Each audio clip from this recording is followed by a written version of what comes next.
whatever the Lord laid in His heart, Lord God, may it be a blessing to each and every one of us as we gather together. And we pray all this in Jesus' name. Amen. Amen. Amen. Amen. Thank you, Amen. Lord. Amen. Thank you, Jesus. Praise the Lord. Kumusta ang bawat isa? Blessed. Amen. Bless. So, nakahanda ba tayo sa ating Bible study ngayong Amen. Amen. praise the Lord. So,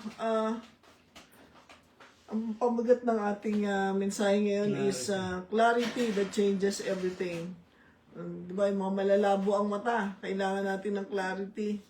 Naalala ko noon, many years ago, ayoko pang magsalamin. Kasi sa gabal, maraming, di ba, maraming dahilan bakit ayaw mo magsalamin. Then finally, nagsalamin ako. Nakita ko yung difference na, maliwanag. Yung nakasalamin ka. Reading glass mo na. Hindi, yun talaga, sa Prescription. Pero prescription. may katarak ka rin. Mawala yung mong clarity. Pag may May katarak, yan. Oo. Mablard ay yung paningin. Ganun ba? Yeah. Cloudy. Cloudy. Ganun ba? Yung mga malalabo ang mata. Dali lang. Hindi ba maano? Hindi. Ayan, nandiyan. Katarak. Hindi, masyado. Hindi malinaw. Baka yung 2020. baka may So cataract pa. anyway, 2 Corinthians 4:4, bakit kailangan natin yung clarity sa buhay? Di ba? Anong title natin? Clarity that changes everything. No? Bakit kailangan natin ng clarity? Kasi sa 2 Corinthians 4:4, sabi, in their case, the God of this world has blinded the minds of the unbelievers. So, sa case sa case ng mga unbelievers, di ba? Na the God of this world, nakita nyo, small g, meron palang Diyos dito sa mundo na nagbubulag sa mata at sa isip ng mga unbelievers. Kaya hindi sila nakakapagpahayag ng kanilang pananampalataya talaga sa Diyos. Minsan nagsishare ka pero 'di ba yung parang ayaw nila maniwala sa iyo o may resistance sila kasi nga merong bumubulag sa kanilang isipan. Bakit daw sila binubulag? To keep them from seeing the light of the gospel of the glory of Christ who is the image of God. Para hindi nila makita ang liwanag ng ebanghelyo. Ang mga Hudyo, ganyan din. Blinded sila. Well, okay, yes. So, to keep them from seeing the light. Kaya marami tayong pinagdadasal, parang hindi nila tinatanggap, hindi nakikita kasi nga there is somebody behind it, no? Alam niyo ba kung anong building ito? Temple. The temple. Ang temple na ito ay sa Jerusalem. Its highest point is 207 feet. Napakataas. Bakit kaya napakataas? Para makita. Definitely. Wala na yun ngayon. Wala na nga ho yan ngayon. So, bali yung temple, nakapalibot sila doon, di ba, yung mga tribo. At kahit nasan sila mapadpad, hindi pwedeng hindi nila makita yun eh. Ano ba reminder? Saan sila nire-remind ng temple na to? Ano ang reminder ng temple? Yung presensya. Yung presensya ng Diyos. Yung presensya ng Diyos na nandoon ang Panginoon sa gitna nila ng mga tribo ng Hudyo, 12 tribes of Israel. At kahit sila ay mapapunta kung saan, makikita nila yung taas na yan, maalala nila ang presensya ng Diyos. Pero alam natin, katulad sabi yun, nasira na yan sapagkat ang Diyos ay hindi na nananahan sa templo na gawa ng mga kamay ng tao, kundi siya na ngayon ay nananahan sa atin bilang mga mananampalataya. We are now the temple of God. So, mahalaga to sa mga pinag-aaralan natin. Sabi sa James 1:17, every good gift and every perfect gift comes from heaven. It comes down from God, the creator of heavenly lights, o sa King James Version, Father of lights, who does not change or cause darkness by turning. So, paano natin i-relate ito sa mga pinag-aaralan natin? Ano ba yung message natin? Clarity that changes everything. Ang kaliwanagan na nagbabago ng lahat ng bagay. Kailangan meron tayong kaliwanagan sa ating pangunawa, sa ating mga nakikita. Kasi pag wala yung kaliwanagan na yun, lahat madilim. Kaya nung una tanong na siya, wake up call ang tawag nila. Yes, oo. So anyway, sabi diyan, lahat ng mabubuti bagay, kaloob, galing sa langit. Bumaba o ibinaba galing sa Diyos, Creator of Heavenly Lights. Sabi doon na without shadow of turning. Bakit? Ano sa tingin nyo? Sige, kayo naman ang mag-isip. Bakit ganito? Ano kahulugan nitong verse na to? The creation. Sabi ang Diyos na creator of heavenly lights ay hindi siya nagbabago. So anong relevance nito para maintindihan natin sa clarity? Anong kahulugan? Gusto niyo ba mag-isip? Our cause, dark. Changes na. Ha? Cause darkness by turn. Oh, Pastor Bert. Clarity ay maintindihan natin na He's the same yesterday, today, and forever. And So therefore, parati siyang ang liwanag. Walang kadiliman sa Kanya. O amen. kaya pinapatunayan lang ng salita ng Diyos na yun sa Diyos 70 ng Panginoon na siya talaga ang may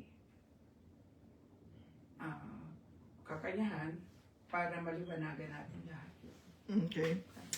Praise the Lord. So sabi dyan, every good gift comes from God. So anong binibigyan ng Panginoon? Good or bad? Good.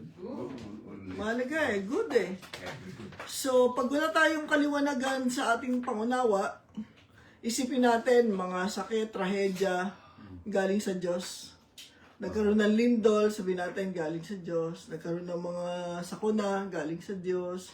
Nagkaroon ng mga sakit, galing sa Diyos. Nagkaroon ng mga kamalasan, galing sa Diyos. Nagkaroon ng mga kung ano-anong bagay na hindi maganda, pangit, galing sa Diyos. Hindi naman totoo yan, di ba? Kung hindi naliliwanagan ng isip natin, sasabihin natin totoo yun.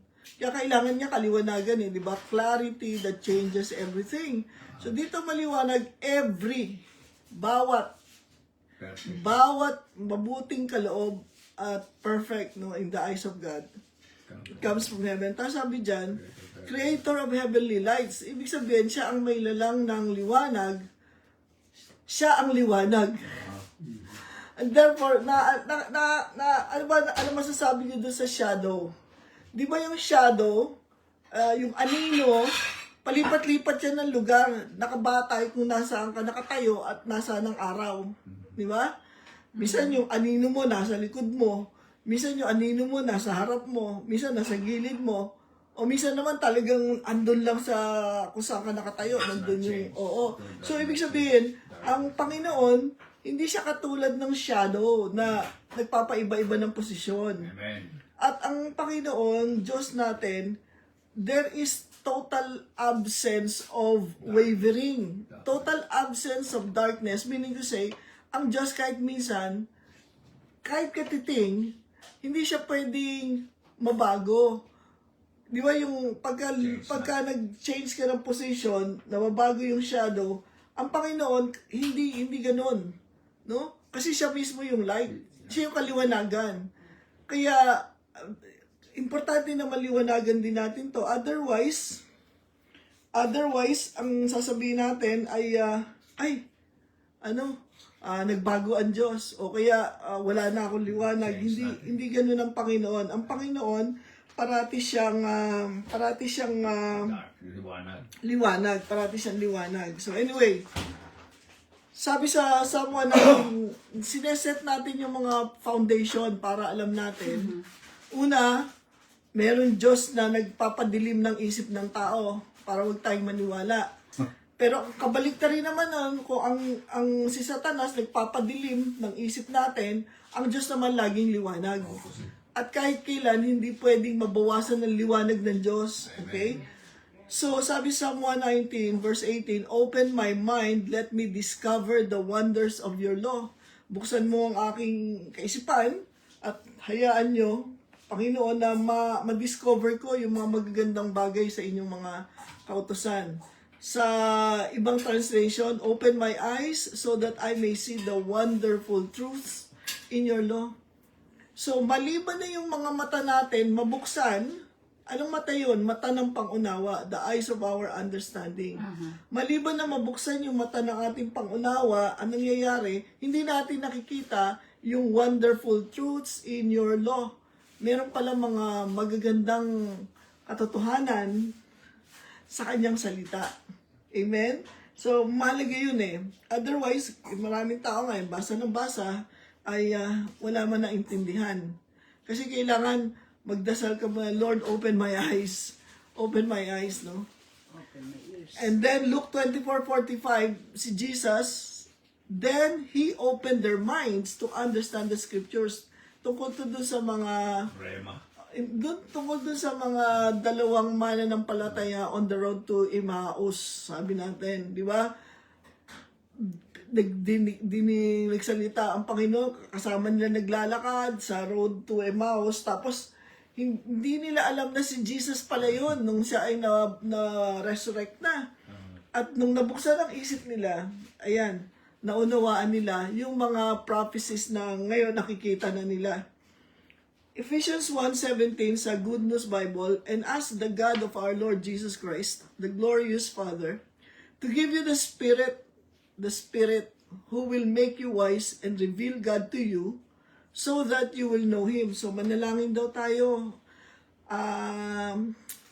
I-ask natin, hihingin natin sa Ama na magkaroon tayo ng espiritu.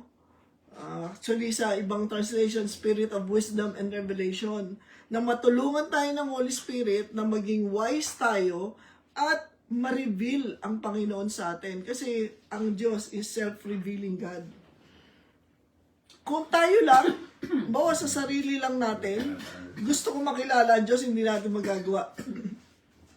Hindi natin magagawa because God reveals. Sa akin naman, the Word of God become alive. Yes, and the God is self-revealing. Ihayag niya sarili niya kay Moses through the burning bush. Di ba? Nakakilala nila ang Panginoon, ang Diyos. Pero kung tayo lang, wala yung espiritu, ang banal na espiritu na maggagawa sa atin na maging matalino at bibigyan tayo ng revelation, hindi natin magagawa yun, hindi natin makikilala ang Panginoon sa gusto niyang pamamaraan na makilala siya kung tayo lang, no? Hindi tayo ganoon. So sa verse 18 naman sa Ephesians chapter 1, "I ask that your minds be opened," no? Na ang ating isipan na naman mabuksan to see His light. Ano daw makita natin? Ang kanyang liwanagan. "So that you will know what is the hope to which He has called you, how rich are the wonderful blessings He promises His people." So dapat daw makita muna natin ang liwanag ng Diyos. Makita muna natin ang liwanag bago natin makita yung ibang bagay. Totoo naman yon. Kung walang liwanag, mahirap makita ang lahat ng bagay. Madilim. Sino nga nagpapadilim ng isip ng tao? Ang diablo. So kailangan natin ang liwanag ng Diyos. Yeah. Amen. Kailangan natin ang kanyang liwanag. Makita natin ang kanyang liwanag. Amen. Ang sabi dito, pag nakita natin ang kanyang liwanag, malalaman natin, you will know. First, see His light. Then you will know the hope to which He has called you. How rich are the wonderful blessings He promises His people. So, alam natin yung hope. Paulit-ulit, ano yung hope? Anong definition ng hope? Lasa. The expectation of good, Confident expectation of good. So, pag pala walang liwanag mula sa Diyos, hindi natin alam ang hope. Okay? Kaya kung minsan madali tayong ma-discourage, madali tayong mainis, madali tayong mawala ng, parang pag-asa. Kasi wala pa yung liwanag eh. Ang liwanag ang magpapaunawa sa atin kung ano ang pag-asa, which is confident expectation of good. Mahalaga yan. And then, sabi niya ganyan, to see His light, then we will know the hope to which He has called us. Ano daw yung sabi? Hope to which He has called us. Tinawag tayo ng Panginoon sa pag-asa. Kaya kahit ano nangyayari sa buong mundo, sa lahat na nangyayari sa mundo, ano tayo, meron tayong pag-asa. Confident, kahit na dumating ang tribulation, no, anong pag-asa mo? Eh di tinanggal ka ng Panginoon, God has saved you from wrath. Di ba? Hindi tayo dapat magkaroon ng kung dumating, praise God, dumating, di ba? Pero hindi tayo pwedeng mabuhay sa takot o kaya kung ano pa man. Sabi dyan, and how rich are the glorious blessings He promises His people. Ito yung problema ng marami. Lalo na, ito ay para sa mga Kristiyano to. Eh di ba nasa atin na si Kristo, di dapat laging maliwanag yung kaisipan natin, laging maliwanag yung buhay natin. Pero hindi na nangyayari eh. Kasi hindi tayo aware, no, sa mga gustong gawin ng Panginoon sa atin. So anyway, and verse 19, how very great is His power at work in us who believe. This power working in us is the same as the mighty strength. So dahil di naman nag-umpisa sa liwanag, makita natin ang kanyang liwanag, pagkatapos noon makikita natin yung pag-asa, pagkatapos noon maunawaan natin yung mga blessings ng Panginoon sa kanyang pangako, at pagkatapos yung kapangyarihan. Amen? So from light to hope, ano sa kasunod? Blessing. Blessings through His promises, and then the power at work in us who believe. So, napakahalaga na ikaw ay nananampalataya. Kasi kung hindi tayo nananampalataya, mararanasan ba natin yon? Hindi mo mararanasan yon. No way. No way. No? Kung wala kang pananampalataya, hindi mo makikita yan. Without faith. This power working in us is the same as the mighty strength that raised Jesus from the dead, no? Kaya importante maintindihan natin yan, which He used when He raised Christ from death and seated Him at His right side in the heavenly world. So, dapat nga tayong mga Kristiyano, ma-realize natin na hindi tayo katulad ng ibang tao na walang Panginoon, no? Pero kung minsan hindi mo ma-distinguish yung mga Kristiyano at hindi Kristiyano. Kasi we all fall under the same challenges, we all face the same mga temptations and everything. Pero may iba yan kung merong clarity, may kaliwanagan. Di ba doon nagsimula sa clarity, sa light? Pag walang light, walang clarity. Amen? No? So, sabi dyan sa Ephesians 5:8, you yourselves used to be in the darkness. Lahat tayo nanggaling sa dilim. But since you have become the Lord's people, nung tayo ay naging anak na ng Diyos, where are we now? You are in the light. So you must live like people who belong to the light. Dahil nasa, di ba, God has translated us from the kingdom of darkness into the kingdom of His dear Son, the kingdom of light. So dapat mabuhay tayo bilang mga anak ng Diyos na nasa liwanag. Ano nga yung message natin? Clarity that changes everything. Ang clarity nasaan? Lagi natin isipin, light leads to clarity. Pag madilim, madilim din ang isip natin. Pag magulo, magulo din yung isip natin. No? So sabi niya, mabuhay tayo bilang, at alam mo itong pagkabuhay na to, dapat it should affect every area of life. No? Kung magulo ka sa maraming bagay, hindi tayo nabubuhay sa liwanag ng Diyos. Maraming sinabi ang Panginoon Bawa, sinabi niya, God is a God of order. Ano yung order na yon? Order ba yun order yun ng lahat ng parte ng buhay natin. May order tayo sa physical body natin, order sa finances natin, order sa bahay natin, order sa kaisipan natin, order sa lahat. No? Hindi pwedeng Disorder. hindi pwedeng God is a God of order, we claim it, God is a God of order, tas tayo hindi naman tayo orderly.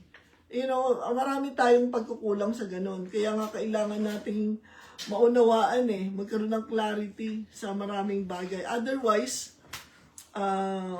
walang mangyayari, di ba? So, isa-summarize natin to, tapos paliwanagan natin. Ano daw yung clarity that changes everything? Pag wala nito, hindi natin maunawaan. Ano yung gusto ng Diyos na maunawaan natin ng klarong-klaro bilang mga Kristiyano?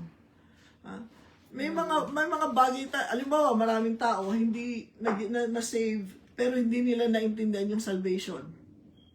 No? Maraming tao, pag tinanong mo, Kristiyano ka ba? Kaparis ko rin nun. Pag may tinanong ako, Kristiyano ka ba? Oo naman. Lagi ganun ang sagot natin. Kasi yun lang pagkakaalam natin, pero hindi maliwanag. At marami, halimbawa kung tatanungin ko kayo, anong topic sa Bible ang pinaka hindi maliwanag sa inyo? Meron ba? Marami. Magsabi ka na isa.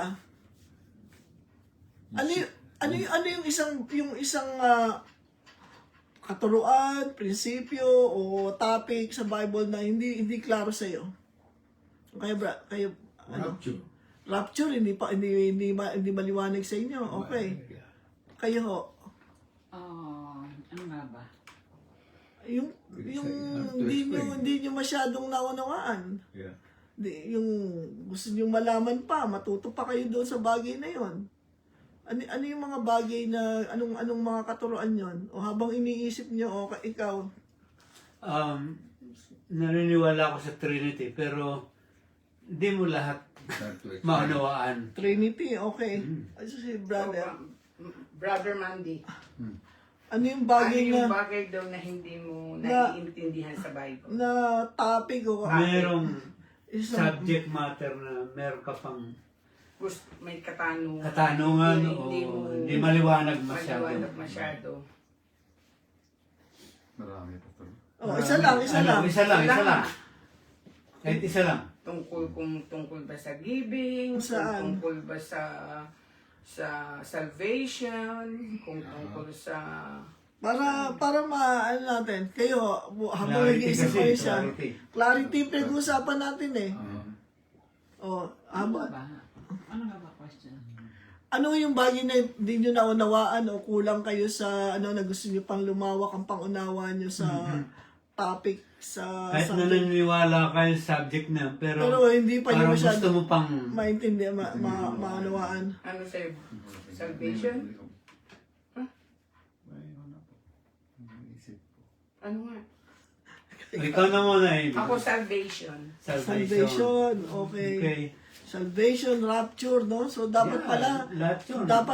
yan ang mga pagtutuunan natin. Kung hindi nyo pa naiintindihan yan, dapat magpapaliwanag sa atin, ano ba yung salvation. Marami tayong mga bagay na hindi natin naiintindihan. Kasi unang-una sabi ko nga, the Bible can be considered a technical book because it was written in a language that is not familiar to us. No? Kaya Kaya, supernatural. and it is also a At supernatural saka book. kung bagong born again pala tayo, you still a baby. Yes, of course. So, Ano mo maintindihan dito?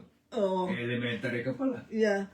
So anyway, so number 1, ang sabi ng kailangan tayong magkaroon ng clarity. Saan? Doon sa magagandang katotohanan ng salita ng Diyos. Kasi, sabi nyo, mahirap intindihin ng Biblia kasi sinulat lang yan ng tao. Sabi ng iba, ba't ka maniniwala dyan na salita yun ng Diyos, sinulat lang yan ng tao? Sabi ko naman lagi, kaya nga sinulat ng tao dahil babasa tao. Parang babasa mo. Kung sinulat ng manok yan, para sa mga manok yan, di ba? Hindi mo babasa. So, ibig sabihin, ang daming magagandang katotohanan sa salita ng Diyos na hindi pa natin naintindihan. So, kailangan maliwanagan tayo doon, no? By the grace of God, Kasi kulang na kulang tayo doon. Katulad doon sa kasama din yung sinasabi nyo, the wonderful truth of the rapture. Kung di nyo pa naiintindihan yun, the wonderful truth of the Trinity. The wonderful truth of salvation. Kailangan magkaroon tayo dyan ng clarity kasi hanggat hindi yan nagiging klaro sa atin, ano yan, malabo. Yung hindi clear, malabo. So kaya pala hindi natin maipamuhay, kunwari, ang salvation dahil hindi pa natin naiintindihan, kaya hindi natin Ma-appreciate. makita yung unity in Trinity kasi kulang pa tayo, marami pa tayong gustong malaman. But the wonderful truths are in the Word of God. Amen. At kailangan maliwanag ka doon. Bilang mananampalataya, maliwanag ka doon. Sabi ko nga sa mga tinuturo natin, last time, tanggapin mo yung salita, mauna ka muna eh. The Word and the power is at work to them who believe. No? Hindi ka nakikipag-rationalize sa Panginoon, hindi ka nakikipag-debate sa Diyos. Sinabi niya yan, God said it, I believe it, that settles it. Di ba? Kaya nga sabi ko kanina, when the word becomes alive to me, then I can see. Pero kung hindi naging alive sa akin, hindi ko makita. Amen. So, kaya naman, sabi niya, ask the Spirit, the Holy Spirit for wisdom and Amen. revelation. No? Kailangan natin yan. Tapos ano pa? Kailangan maging klaro sa atin yung pag-asa natin.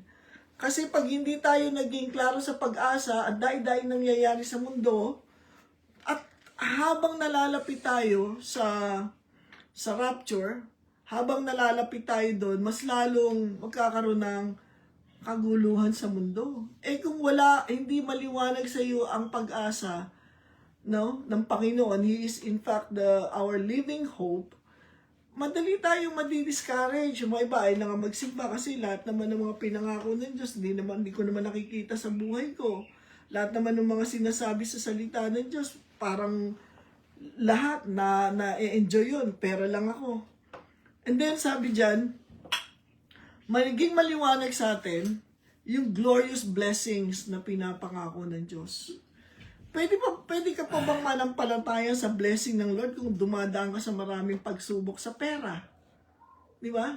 Naalala ko yung ito ay isang patotoo na nagbigay ng sa akin nagbigay ng encouragement talaga. This happened during the Cold War in Russia. Mayroong isang pastor doon na siyempre secret lahat yung ginagawa nila na pagmi-minister sa mga believers, tapos yung mga pastor, they also have their meeting. Long story short, nahuli siya ng KGB.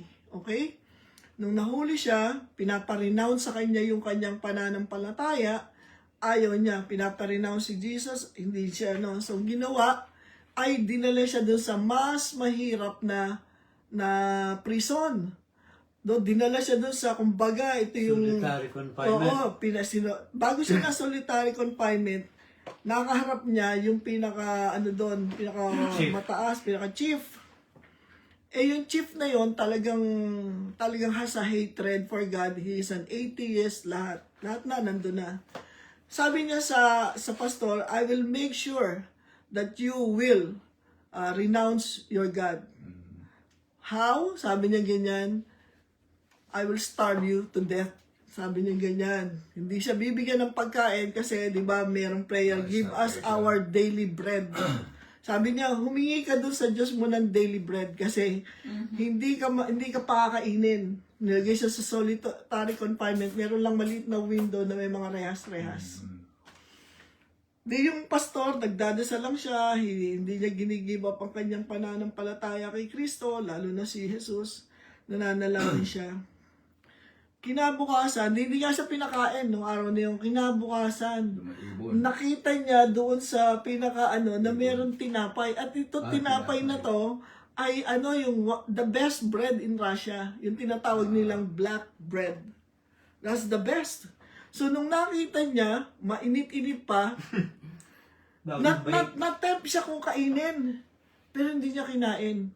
Kasi gusto niyang gawing proof yun doon sa chief na my God meets all my needs. Kasi yun ang sinabi niya, my God meets all my needs according to His riches in glory by Christ Jesus. Tinago niya doon sa ilalim ng mattress niya. Tapos, sa kinagabihan, kung hindi siya, hindi siya nakatingin, doon dumadating yung bread. Nakita na naman niya. So, long story short, dumaan yung 7 days. Di, bumalik yung chief sa kanya. Ano na siya, pumayat na siya. Sabi niya niyan, ayan, nakita mo ba yung sarili mo? Nangayayat ka na, unti-unti ka nang mamamatay dito. Sabi niya ganyan, dahil hindi totoo yan Diyos mo. Tapos sabi niya, meron nga akong gustong ipakita sa iyo eh. Sabi gano'n niya sa chief. Tinaas niya yung mattress, andun yung 14 pieces of bread. Sabi ganyan, merong anong tawag doon, yung parang traitor doon sa prison, na merong nagbibigay sa kanya ng bread. So sabi sa kanya, sino nagbibigay sa iyo ng bread? Sabi niya, hindi ko nga alam kung sino ang nagbibigay sa akin eh, pero nakikita ko yan, pinapakita ko sa iyo na hindi ko yung kinain dahil gusto kong makita mo na ang Diyos nagbigay sa akin ng aking daily bread. Habang nag-uusap sila, biglang dumating yung bread for the day. Alam niyo kung ano may dala? Pusa. Pusa ang may dala. Yung pusa na yun, biglang natulala yung chief. Tapos napaiyak siya. Alam niyo kung bakit? Pusa ng anak niya yun eh. Yung parang papakain. Yun ang nagdadala ng pagkain. So, ibig sabihin, yung bread na dinadala sa kanya, galing sa bahay niya. Can you imagine yung sense of humor ng Lord? Di ba? In His power, wrapped in sense of humor, na ikaw na sinabi mo na papatayin mo siya sa gutom, sa sarili mong bahay, ang naging source ng pagkain. At itong tao na to, sinuko niya yung buhay niya sa Panginoon. Dahil doon niya kaya siya napaiyak eh. Kilala niya yung pusa na yun. Pusa ng anak niya yun eh. At nakita niya yung tinapay, yun yung tinapay na ginagawa ng asawa niya. Sabi, paano nakarating dito?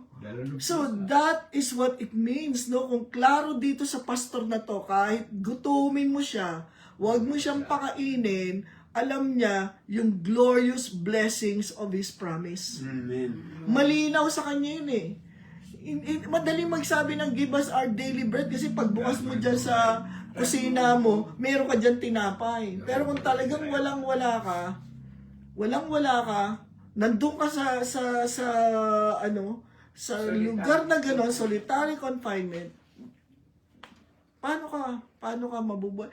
Alam mo, nung kinikwento niya na merong pusa na nagdala sa kanya, doon sa kanyang solitary confinement, ko dito, na-bless ako kasi naalala ko nung na-COVID ako, di ba? Walang bisita. At ang kaaway, binubulungan ako, sinasabi ng kaaway, at least nakita mo na yung mga kamag-anak mo dahil kumuwi ako ng Pilipinas nun eh. Ganito, ganyan. Tapos hindi ka makahinga, ganun. Pero di ba gumawa ako ng aking essay. Sabi ko, yung dinalaw ako ng isang visitor. Alam niyo kung ano yung visitor na yon? Yung dove. Ganun din. Dinalaw ko ng dove doon sa bintana. At doon ko pinaalala ng Panginoon sa akin yung mga presence ng Holy Spirit sa buhay ko para maging magkaroon ka ng lakas ng loob. Salamat sa Panginoon dahil talagang buhay siya. So katulad din ng pastor na to, of all things na pwedeng, di ba si Elijah pinakain ng Panginoon ng bread din using a raven, isang ibon, no? Ito naman pusa ng anak niya. Kaya na sinuko niya yung buhay niya sa Panginoon na umiiyak siya sa amin. Ba, ang gandang patotoo yun. Pastor, yung dove dun sa ospital niya, sa bintana mismo? Doon sa. Di ba nakalaki yan? Nakalaki yung mga Oo, bintana. pero nasa labas siya. Oo, nasa labas siya. Dumapo siya doon. Sa ledge. Sa ledge. Yung kumbaga, nandoon siya. Tapos, nandoon lang. At saka yung dove, dumapo na nakaharap sa akin. Di ba dapat yung dove, nakatagilid, ito talaga nakaharap sa akin yung nandun ako, wala mang pwedeng dumalaw sa iyo, yung mga personnel, they just do their thing and leave right away kasi hindi ka man pwedeng magtagal-tagal doon. So anyway, dapat maliwanag sa iyo yun eh. Maliwanag sa iyo yung blessing ng Lord. Saan galing? Sabi niya, God has given us great exceeding promises. Sabi niya niyan, for ano daw? Life. No? Sa 1 Peter chapter 1, di ba? Exceeding great promises binigay sa atin ng Panginoon. So kailangan alam niya maliwanag sa iyo eh. Para kahit anong dumating sa yung problema o dagok ng buhay, hawakan mo lagi yung salita ng Diyos eh. Amen. Amen. Hawakan mo lagi yun. Si Apostol Pablo, di ba, ang dami niyang challenges na hinarap mo paghihirap.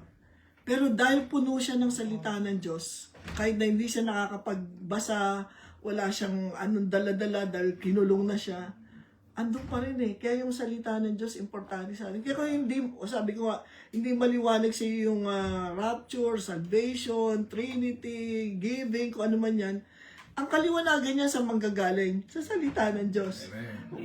Kung sabihin ko na, ay, hindi ko naintindihan ng rapture, paano maintindihan yan? Basta ka ng salita ng Diyos at hayaan mo ang Panginoon bigay sa inyo. Hindi ko naintindihan ng pag-asa. Ano ba to? Yung isang nabasa namin sa sabi niya marami siyang pinagdadaan ng problema. Ito yung pinost niya. Buti pa mamatay na lang para matapos na lahat. Pinost niya yon na buti pa mamatay na lang para matapos na. Well, ano ba ang kahulugan niyan? Kahulugan niyan is hindi ka nakakakita ng pag-asa. Ng pag-asa, di ba? Desperation, despondency, kung ano man yan. Lesson natin nung nakaraang linggo. Ano nga yung mensahe natin nung nakaraang linggo? From rising to becoming. Yung mga discouragement, disappointment, distress, despondency, trials, tribulations, troubles, di ba? Setbacks, struggles, lahat yan, tools ng Panginoon yan sa kanyang mga kamay. So, ibig sabihin, kailangan maging maliwanag sa iyo ito eh. Pag hindi, lagi tayong babalik doon sa discouragement, lagi tayong mababalik doon sa bahala na nga. Pangapat, sabi, dapat maliwanag sa atin yung kapangyarihan ng Diyos. Sabi ganyan, at work in us. So ngayon, parang hindi natin nararamdaman. Diba, may sakit ka. Do you feel the power of God at work in us? Pero ito tandaan natin. Ito yung, again, babalikan ko uli yung nung na-COVID. No? Alam mo kung anong dinideclare ko noon, di ba? Sabi ko, yun yung buhay ay yung patay. Katulad ni Lazarus, binangon ni Kristo eh. Ikaw, buhay ka pa, may sakit ka lang. Di ba? Parang sinasabi ko, yung patay, binuhay ni Kristo. Ako, buhay ako, nahihirapan akong huminga. No? Hindi ka makahinga. Mas mahirap siya. Di ba? Pero sinasabi ko, kung yung patay, kayang buhay ng Panginoon, di yung may sakit, kayang pagalingin ng Panginoon. Ano ba yung power ba sa pagbubuhay? Mas matindi kaysa doon sa power sa pagpapagaling? Ano sa tingin ninyo? Mas matindi ba yung power na buhayin yung namatay? O yung power na pagalingin ka? Ano mas mahirap doon? The right side. Mas mahirap yung buhayin ng patay. Yeah. O sino nagsasabi? Ano mas mahirap? Buhayin ng patay o pagalingin ng may sakit? Ano mas Patay, siyempre. Yun pareho. Walang mahirap. Nothing is too difficult for the Lord. Magbuhay ng patay, magpagaling ng may sakit, pareho niyang kayang gawin nang walang kahirapan. Nothing is difficult for the Lord. Pero tayo ay cancer. Naku, tignan nyo na lang sa prayer natin. Ha? Ito naman sabi nga nila bato-bato sa langit. Tingnan nyo pag may nagpa-pray, bawa, anong pa-prayer nyo? Ano bang gusto nyo pag-pray? Cancer. Makita nyo, ang prayer nyo, parang yung talagang matindi yung prayer mo, di ba? Parang gusto mo na talagang mabukas yung lupa sa prayer mo. Pero pag sabi, ano ba ang pinagdadasal mo ngayon? Kasi kunyari, masakit to kasi ulo ko Parang hindi tayo, okay. Ano ibig natin sabihin nun? Yung parang pagka matindi yung matindi yung sakit, matindi rin yung panalangin. Pag magaang yung sakit, magaang din yung panalangin. 'Di ba? O pagka itong tao na nalangin, kailangan niya ng 10,000, 10,000, mabigat yung panalangin. Pag ito naman nangangailangan ng 1,000 pambayad let's say ng rent sa bahay, magaang lang yan. Naano tayo na i-influence tayo nung kung gaano kalaki o kaliit yung problema. Pero sa Panginoon, That's nothing. wala yun eh. Pinagaling niya yung mother-in-law ni Peter na may fever. Pinagaling din niya yung mga bulag, pinagaling din niya yung mga ganito. Walang difficult sa Panginoon. Amen? So, kaya kailangan maging clear sa atin yung power at work in us who believe. Importante yun. Otherwise, parati tayong Yan, Pastora, maraming ang kailangan yung clarity dyan sa healing. clarity sa healing. Yes, of course, yeah. Yan ang talagang, yung Christian nga. Oo. Pero, Kasi yung sa healing kasi mayroong instant healing, 'di ba? Na pinagdasal mo galing agad. Meron namang iba it takes a while. merong right away agad eh. Merong agad-agad. Agad-agad. Sabi ko nga, 'di ba, yung sinare ko sa inyo yung TMJ ko, 'di ba? Nung time na 'yon, hindi ko mabuka yung bibig ko, hindi ko dahil lockjaw eh. Pero nung sinabi ko na kahit na hindi ko mabuka yung bibig ko, sabi ko, ako yan, yung ganyan, that is me. Tinatanggap ko yan ng gano'n. Gumanon yung ko eh. Yung nawala yung, na-unlock yung jaw mo. Nang wala, hindi mo pinukpok yung jaw mo. Basta, na-unlock eh. Instant healing yun, kumbaga. Amen. Meron naman na, tulad ng meron gano'n. Pero, basta naniniwala ka na ang Panginoon, He is your healer. Pero bakit ganun, Pastora? Kasi Christian, then parang nawe-wayward yung faith mo na. Oo. Siyempre nga, yung It's sakit testing mo your is faith. like, for example, cancer. Oo. How Tapos big is your nagkaroon ka ng relapse. Oo. Agad, after, Sometime lang na oo, hindi pa siguro 1 year. Oo, So, na-relapse agad. nag-relapse agad siya. So, yung faith mo dun parang Nasi-shake. oo. Yeah. So, Ano ba yan? Ano ba yun? Parang, kala ko pa naman, magaling na ako, tapos hindi pa pala, ganito, ganyan, gano'n. Well, ano Whether kasi, or not. kaya nga inano natin kanina, there's no shadow of turning in God, kasi kailangan yung total absence of wavering. And tao tayo, natural pagka dumating yung nalaman mo na, bumalik yung cancer, masishake ka talaga eh, di ba? Kulang ba yung pananampalataya ko? Bakit? Kasi nga, it's not about your faith. Hindi, this is not about your faith. Kasi ganito kasi mahina yung pananampalataya mo, kaya ka hindi gumaling. Tingnan mo si ganito, malakas yung pananampalataya ko, kaya siya gumaling. Hindi doon yun. Hindi, kasi, di ba, parati ko nga inaano sa inyo eh, this life that I live, Galatians 2:20, it's no longer I that live, hindi na ako nabubuhay. It is Christ who lives in me. Sino na nabubuhay sa atin? Kristo. Si Kristo. And the life that I now live in the flesh, itong buhay ko ngayon sa laman, I live by faith of the Son of God who loved me and gave His life for me. So yung buhay natin, hindi nakabatay saan? Sa pananampalataya mo, kundi sa pananampalataya ni Kristo na inilagay niya sa atin. No? Kasi it's not about my faith, it's about His faith in me.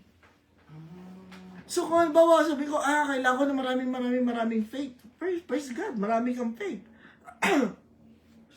Pero hindi, it's not about our faith. Not enough.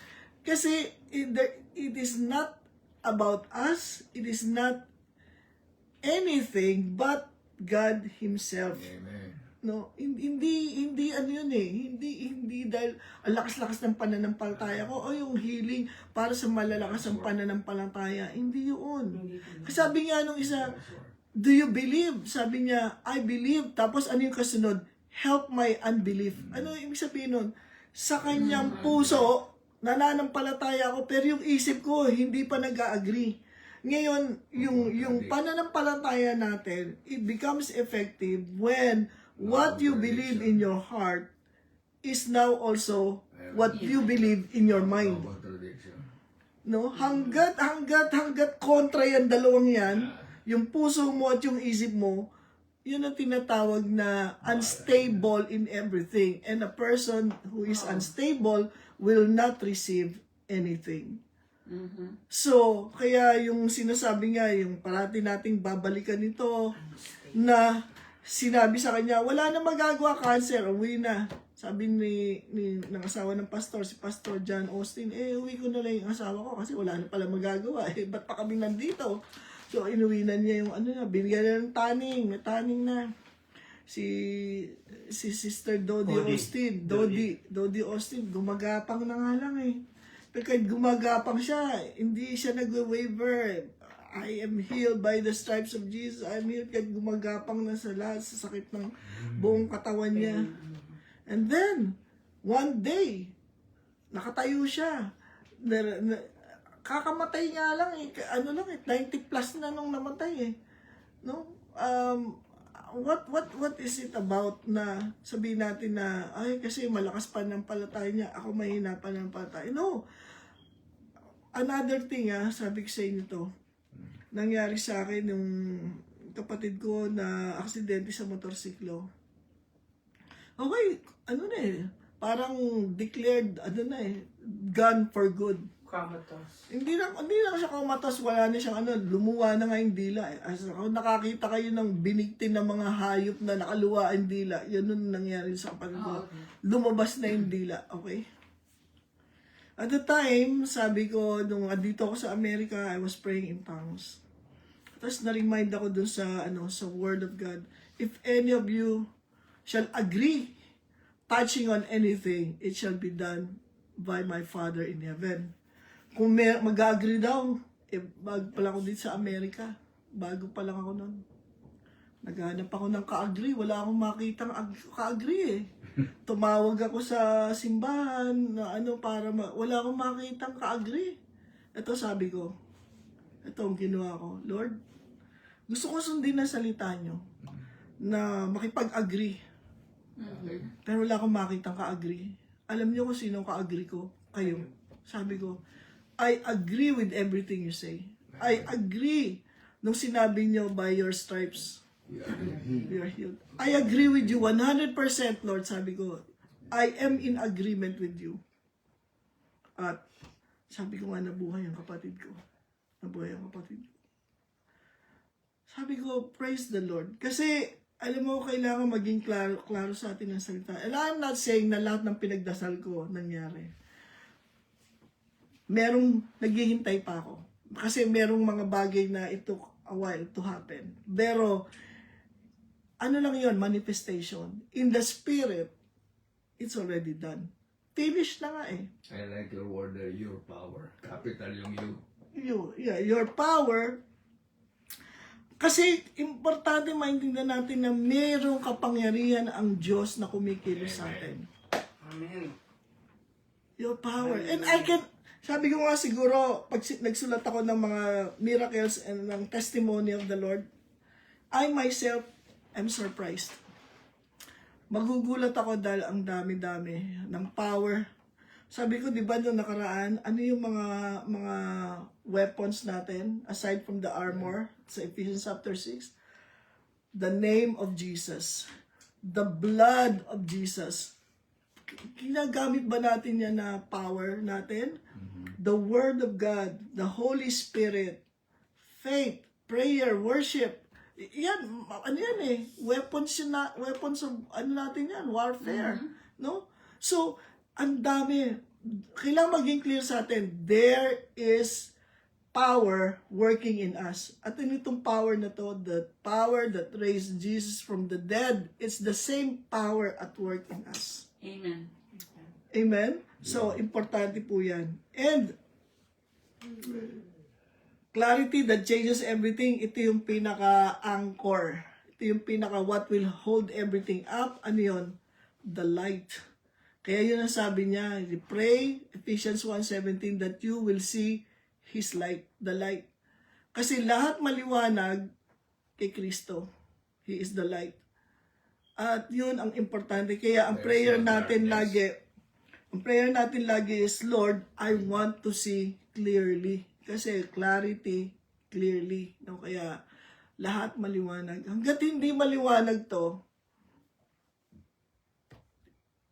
hindi to magiging life sa atin. Kasi yung sabing ganyan, ano daw to sa Romans chapter 8, 31-32. The truth will set you free. Sabing ganyan. Ano yung truth na will set you free? It's the truth na naintindihan mo. Pero yung truth, yung general truth ng salita ng Diyos, kung hindi mo na naintindihan, it will not set you free.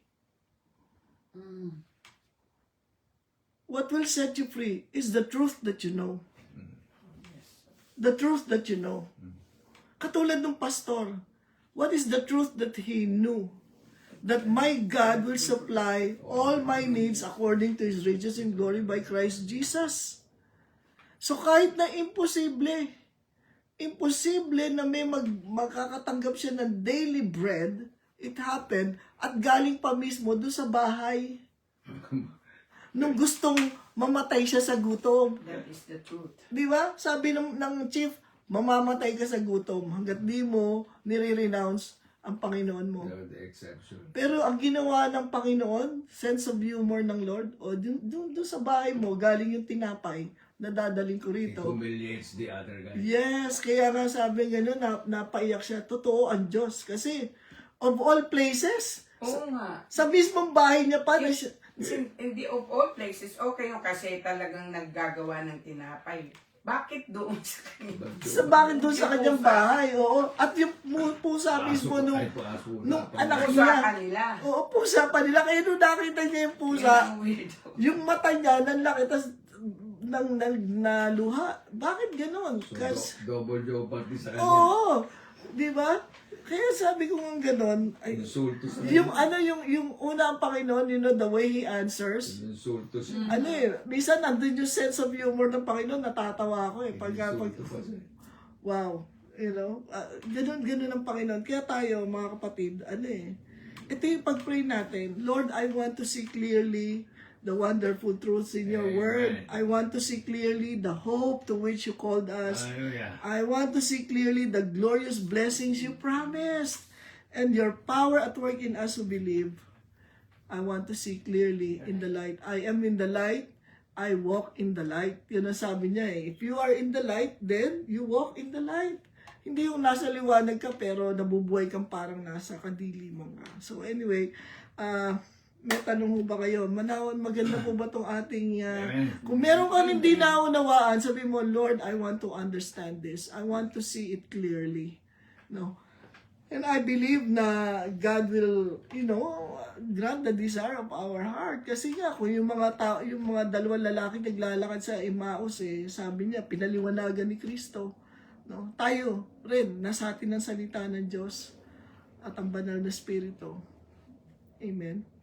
Meron ba kayong tanong? Gusto idagdag o ano pa man na gusto nyo maliwanagan bago tayo magdasal? Hindi pa sinabot yung tanong. Wala na. Wala akong maalala. Ako nga pala, ang gusto kong maliwanagan, yung power ng Panginoon, yung power at work. Yes, so power at work. Yeah, importante talaga yun na isipin nyo na lang para maintindihan natin to. Di ba? Sabi doon sa Genesis 1:1, babalikan natin yon. When the Lord created everything, He spoke the word, no? Let there be light, and there was light. No? Yun yung power na yun. So, ang power ng Lord ay nandoon sa kanyang salita. No? Let there be light, and there was light. So, the moment na ikaw din, there is power, diba? Death and life are in the power of the tongue. So, gusto nyo maintindihan ang power ng Lord? Simulan yung salitain ng kanyang salita. Because when you speak the word of God, there is power in His word. Yun ang importanteng makita natin. That's the beginning. Sa kanyang salita, andun ang power May niya. tanong sa akin si Roland. Alam mo, matanong dito si Roland,